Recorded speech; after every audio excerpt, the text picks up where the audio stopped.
சுவையான மற்றும் ஹோட்டல் சுவையில் வெண்பொங்கல் செய்முறை இதோ.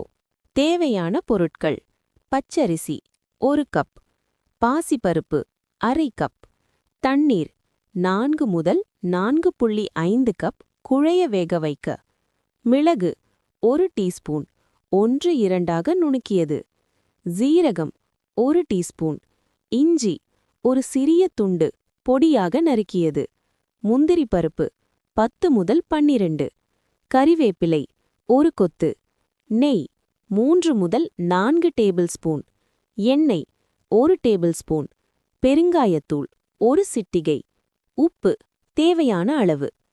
செய்முறை விளக்கம்: வறுத்தல்: முதலில் பாசிப்பருப்பை ஒரு வாணலியில் போட்டு வாசம் வரும் வரை லேசாக வறுத்து கொள்ளவும்.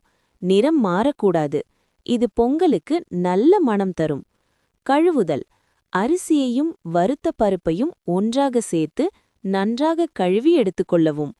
வேக வைத்தல்: குக்கரில் கழுவிய அரிசி, பருப்பு, 4.5 கப் தண்ணீர், சிறிதளவு பெருங்காயம் மற்றும் தேவையான அளவு உப்பு சேர்க்கவும். குக்கரை மூடி 4 முதல் 5 விசில் வரும் வரை விடவும்.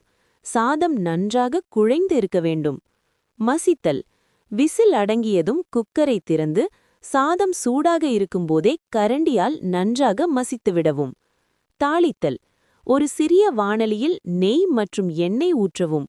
நெய் காய்ந்ததும் மிளகு, சீரகம், நறுக்கிய இஞ்சி, முந்திரி பருப்பு மற்றும் கறிவேப்பிலை சேர்த்து சிவக்க வறுக்கவும்.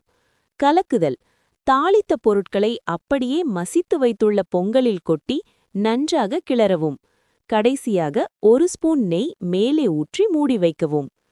டிப்ஸ்: பொங்கல் ஆறிய பிறகு கெட்டியாகாமல் இருக்க அரிசி மற்றும் பருப்புக்கு 1:3 அல்லது 1:4 என்ற விகிதத்தில் தண்ணீர் வைப்பது அவசியம்.